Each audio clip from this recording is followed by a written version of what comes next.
Hi friends, இன்றைக்கி வந்து நம்ம கோதுமை மாவை வச்சு வீட்டிலே பிஸ்கட் எப்படி செய்கிறதுன்னு பார்க்க போகிறோம்.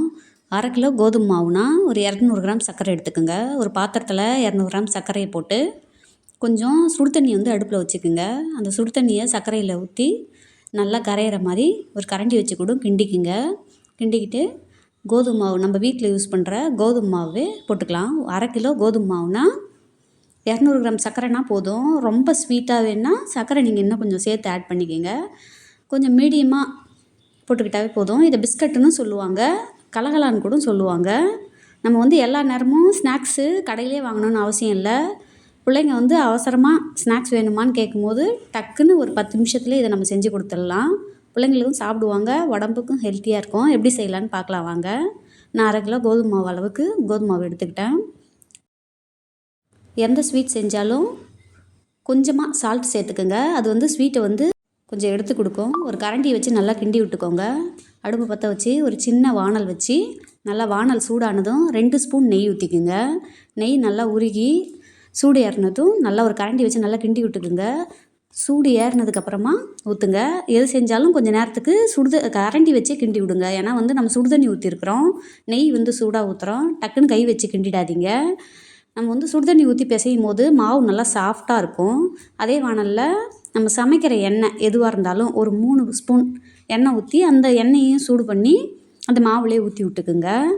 நம்ம வந்து எல்லாமே சூடு பண்ணி ஊற்றும் போது நல்லா மொறுமொறுன்னு இருக்கும். வந்து கொஞ்சம் நல்லா கெட்டியாக பிசைஞ்சிக்கிங்கும் போது சப்பாத்தி மாவு மாதிரி இல்லாமல் பூரிக்கு மாவு பிசைவோம்ல கெட்டியாக, அந்த மாதிரி பிசைஞ்சிக்கணும். அப்போ தான் வந்து மொறுமொறுன்னு வரும். இல்லைனா நசன்னு நசுக்குன்ற மாதிரி இருக்கும். ஒரு கரண்டியை வச்சு நல்லா கிண்டி விட்டுக்கிட்டு திரும்பவும் நம்ம வச்சுருக்க சுடு தண்ணியை போதுமான அளவு தண்ணி ஊற்றிக்கிங்க. தண்ணி மட்டும் நிறைய ஊற்றி பிசைஞ்சிடாதீங்க. பிஸ்கட் வந்து நல்லா இருக்காது.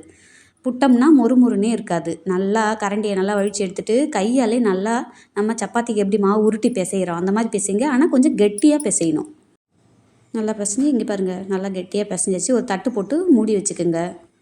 தட்டு போட்டு மூடி வச்சுட்டு ஒரு 10 நிமிஷம் இல்லைனா ஒரு 1/4 மணி நேரம் ஊற விட்டுடுங்க. ஊற விட்டுட்டு எங்களோட வீடியோலாம் உண்மையிலே உங்களுக்கு யூஸ்ஃபுல்லாக இருந்ததுன்னா சப்ஸ்கிரைப் பண்ணிவிட்டு பாருங்கள்.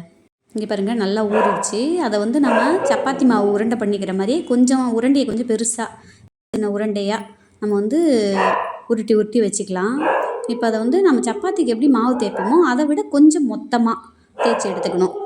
ரொம்ப மெலிசாக இருந்ததுனால நல்லா இருக்காது. கொஞ்சம் மொத்தமாக இங்கே பாருங்கள், டைமண்ட் ஷேப்பில் கட் பண்ணி எடுத்துக்கோங்க. நமக்கு எந்த ஷேப் வேணுமோ அந்த ஷேப்பில் நம்ம போட்டுக்கலாம். நான் வந்து டைமண்ட் ஷேப்பில் கட் பண்ணி எடுத்துக்கிறேன். நம்ம உங்களுக்கு என்ன டிசைன் அந்த டிசைன்லலாம் நீங்கள் இந்த மாவை கட் பண்ணி எடுத்துக்கலாம். நான் டைமண்ட் ஷேப்பும் வாட்டர் பாட்டில் மூடியை வச்சு ரவுண்ட் ஷேப்பும் சின்னதாக நான் வந்து கட் பண்ணி எடுத்துக்கிறேன். இங்கே பாருங்கள், கூல்ட்ரிங்க்ஸ் பாட்டில் மூடியை வச்சு இந்த மாதிரி ரவுண்டாக வந்து ரவுண்ட் பண்ணி எடுத்துக்கலாம். உங்களுக்கு வேறு ஏதாவது ஷேப் மாடல் கிடச்சா கூட நீங்கள் அதை வச்சு கூட யூஸ் பண்ணிக்கலாம். பிள்ளைங்க வந்து பார்க்குறதுக்கு டிஃப்ரெண்ட்டாக இருக்கிறதுனால ஆசையாக சாப்பிடுவாங்க. இங்கே பாருங்கள், டைமண்ட் ஷேப் ஒன்று, ரவுண்ட் ஷேப் ஒன்று நான் கட் பண்ணி எடுத்துக்கிறேன். எங்கள் வீட்டில் நான் செய்கிற சமையலை சாப்பிட்றதுக்காகவே ஒரு ஆள் வந்து வெயிட்டிங்கில் இருக்காங்க. இங்கே பாருங்கள், எங்கள் மாறனை நான் எப்போ செஞ்சு கொடுப்பேன் பிஸ்கெட்டு சாப்பிட்லான்னு வந்து காத்துக்கிட்டு இருக்கானே. எதை செஞ்சாலும் சமையல் கட்டில் வந்து உட்காந்துப்பானே, கொடுத்தா தான் போவானே. எங்கள் மாறனை உங்களுக்கு பிடிக்குமா? எங்கள் வீடியோலாம் சப்ஸ்கிரைப் பண்ணுங்கள். இங்கே பாருங்க, நான் வந்து ரவுண்டாக எல்லாத்தையும் எடுத்துக்கிறேன். இந்த ரவுண்டு ஷேப் போடும்போது நம்ம கொஞ்சம் மாவு வேஸ்ட் ஆகும். திரும்பவும் அந்த மாவு உருட்டி நம்ம திரும்பவும் வந்து பிஸ்கெட் மாதிரி செஞ்சுக்கலாம். எல்லா மாவையும் இந்த மாதிரி உங்களுக்கு தெரிஞ்ச ஷேப்பில் கட் பண்ணி வச்சுக்கிங்க. பாருங்கள், டைமண்ட் ஷேப் எப்படி கட் பண்ணுறவங்க, கட் பண்ண தெரியாதவங்களுக்கு நான் ஒரு வாட்டி செஞ்சு காட்டுறேன்.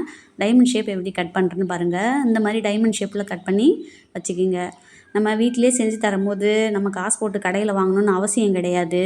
எல்லா நேரமும் காசு கொடுத்தே கடையில் வாங்கணும்னு இல்லை. இந்த மாதிரி நம்ம சின்ன ஸ்நாக்ஸ் எல்லாம் பிள்ளைங்களுக்கு வீட்டிலே செஞ்சு தரலாம். இந்த மாதிரி எல்லாமே செஞ்சு ஒரு பிளேட்டில் போட்டு கொஞ்சம் லைட்டாக ட்ரை பண்ணிக்கிங்க. அப்போ தான் ஒன்றோட ஒன்று ஒட்டாமல் வரும். ட்ரை பண்ணிக்கிட்டு இப்போ நம்ம வந்து இது எப்படி பொரிச்சு எடுக்கிறதுன்னு பார்க்க போகலாம்.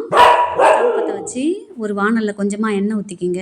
எண்ணெய் காஞ்சதுக்கப்புறமா நம்ம கட் பண்ணி வச்ச பிஸ்கெட்டை அதில் கொஞ்சமாக போட்டு எடுத்துக்கோங்க. எண்ணெய் சூடு ஏறினதும் ஃபஸ்ட்டு சிம்மில் வச்சுருங்க, இல்லைனா போட்ட உடனே தீய ஆரம்பிச்சிடும். எண்ணெய் சூடு ஏறின உடனே சிம்மில் வச்சுட்டு கொஞ்சம் பிஸ்கெட்டை வந்து வானலில் போடுங்க.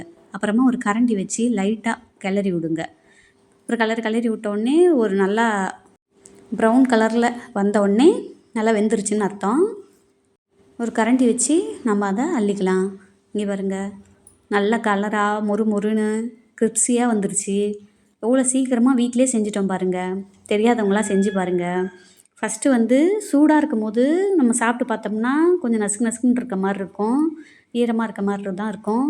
ஆறினோடனே மொறுன்னு ஆகிடும். நல்லா இந்த மாதிரி செஞ்சு வச்சு ஆற வச்சு ஒரு பாக்ஸில் ஸ்டோர் பண்ணி வச்சுக்கோங்க. நம்ம 1 வாரம் 10 நாளைக்கு வந்து டப்பாவில் போட்டு வச்சுக்கலாம். பிள்ளைங்க போக வர பிள்ளைங்க வந்து எடுத்து சாப்பிடுவாங்க. இங்கே பாருங்கள், எங்கள் மாறன் நான் எப்போ கொடுப்பேன்னு வெயிட்டிங்கில் இருக்கானே. பாருங்கள், பசங்க செஞ்சிகிட்டு இருக்கும்போதே காலி ஆகிட்டே இருக்குது எல்லாமே. மாறன் எப்போ கொடுப்பேன்ட்டு உட்காந்துருக்குறான். மாறனுக்கும் 2 கொடுக்கலாம். நீங்களும் இதேமாரி செஞ்சு பாருங்கள். செஞ்சு பார்த்துட்டு நல்லா இருக்குன்னா கமெண்ட்டில் போடுங்க. மரா, உனக்கு வேணுமாடா பிஸ்கட்டு? அம்மா செஞ்ச பிஸ்கட் பிடிக்குமா? இதை வந்து மைதா மாவில் கூட செஞ்சு பார்க்கலாம். ஆனால் வந்து மைதா உடம்புக்கு அவ்வளோ நல்லது இல்லைன்னு சொல்கிறாங்க. நீங்கள் கோதுமை மாவுலேயே செஞ்சு பாருங்கள். எங்கள் மாறன் சாப்பிட்றான், அவனுக்கு ரொம்ப பிடிச்சிருக்கு. நீங்களும் வந்து செஞ்சு பார்த்துட்டு நல்லா இருந்தால் கமெண்ட்டில் போடுங்க. லைக் பண்ணுங்கள், ஷேர் பண்ணுங்கள் தெரிஞ்சவங்களுக்கெல்லாம். Thank you friends.